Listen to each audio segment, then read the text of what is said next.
Hey guys, it's me Luigi Bro here for a new sponsored game review.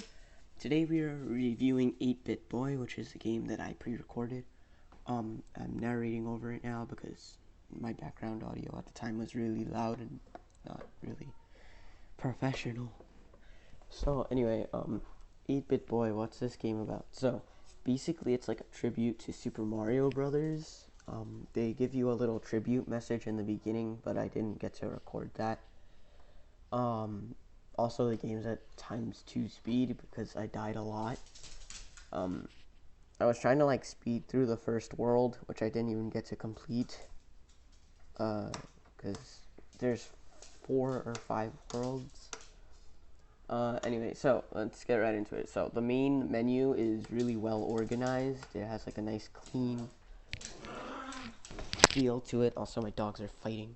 Hey. Has a nice clean feel to it. And it has like everything is all in one little box, and you just click what you want, and it'll bring you to that menu. The controls are pretty nice. It's the arrow keys and spacebar as a running or shooting button. And the controls are actually really nice. It actually, a lot of the reason I kept dying is because I wasn't expecting the controls to work so well. Like, when you let go, you instantly just stop moving. Like, you don't drift. So that's why I kept dying, because I kept, like, letting go early, thinking it would keep going, and it didn't. Another thing about the game is that the detail and the music are amazing, especially the soundtrack. The soundtrack is really nice. And the story is, from what I've heard you saw, is pretty well put together. Basically, this depressed NEET is thinking about life, and then he remembers that he had this game console, and when he goes to get the game console, there's like this really eerie looking game cartridge, and it's got like a red label, and then he gets this feeling, it's like, no, don't do this, but he does it anyway. Gets sucked into a game, and now that's who you're playing as. So, level design, the tutorial is really good. They like, it's like perfect jumps. Also it's 5 worlds, I just see it.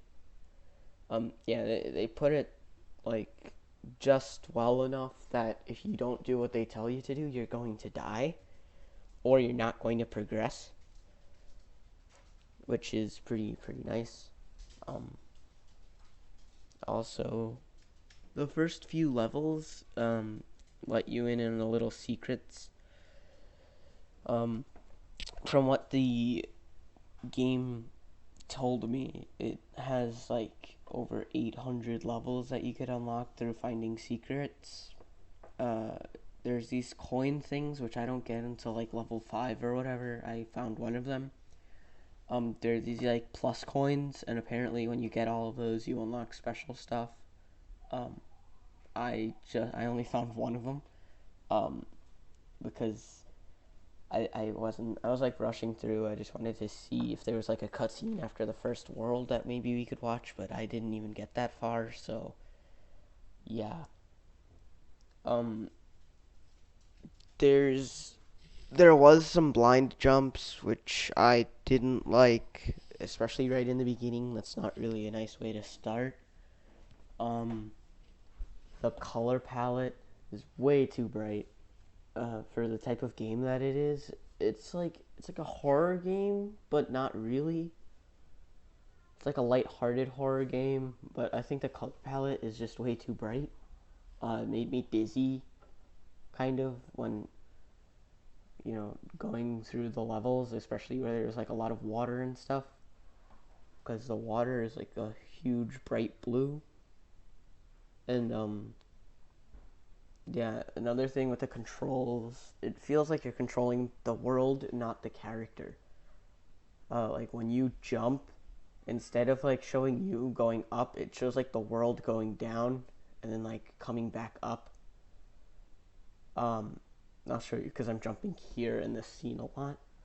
Just like, look, it looks like the world's going down, and I noticed it midway through my play, and once I noticed it, it started making my head hurt a little bit because it made jumping feel really awkward. Um, and then the power ups now, the power ups are like, I'm all over the place. Okay, so there's three forms of power ups. There's the red grapes, green grapes, black grapes. Um, the red grape is like a basic one ball of fire. You just like, it's not even fire. It's just like a ball. You shoot it. The green one you shoot two simultaneously, and then the black one you shoot these like two power orbs that are like one shots, I guess. I have it right now, actually. If you look at my character, you see how his outfit changes based on what grape color you get. And you lose your power once you get hit. So it's not like you get hit, you go back down to green, you just lose everything. But it's an extra hit, and there's also a shield power up. And what I did right there, where I kept crouching, is because if you look in the bottom right, I want to say, the little black thing, the berry, the black grape, and I was trying to find out how to equip that, but I couldn't. So, they should probably tell you that in a tutorial, I would say. And, what else do I have to say about this game? I don't know. It gives me like a Legend of Zelda plus Super Mario feel to it. Um, the loading thing, the way you load and when you get a game over, to me is kind of on the low side because you don't get your full lives back. You just get the amount of lives you had when you go to that world. So if you reload and you had one life, you'll just have one life when you reload, as you see right there, which is, I mean, to me, I guess it makes sense, but it doesn't, because, like,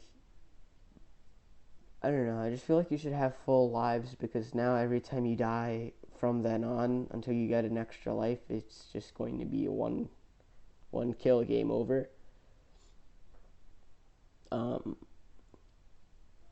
Yeah, so other than that, the speed of this game, you can speed through this game. Like, their speed for running is really high. So there's nothing to worry about there. But, I mean, everywhere else is kind of like, I don't know. The platforming is it's pretty nice. They made sure that it was simple, but still challenging if you're new to platforming. Um, like me, I'm not necessarily new. I just don't play it all the time. So for me, this was like a slightly challenging game. And oh yeah, that death reminds me. Enemies. Let's go to that. Okay, the hitboxes on enemies are way too big. Um, I'll be hitting a box to give me a power up, and I'll be hit from an enemy above the box. Because when you hit the box, you slightly go through it because it goes up. Um, in a bird thing, there's like pigeons that just fly. One of those hit me, and I was like just sitting there, wondering why. And then it dawned on me that the hitboxes are huge. Not so much for like the fish that I'm jumping over now, but like those red things, the hitboxes on those are pretty big. The hitboxes on birds are massive. And I don't know about our character's hitbox, I haven't checked, but I'm pretty sure that's probably a little too big.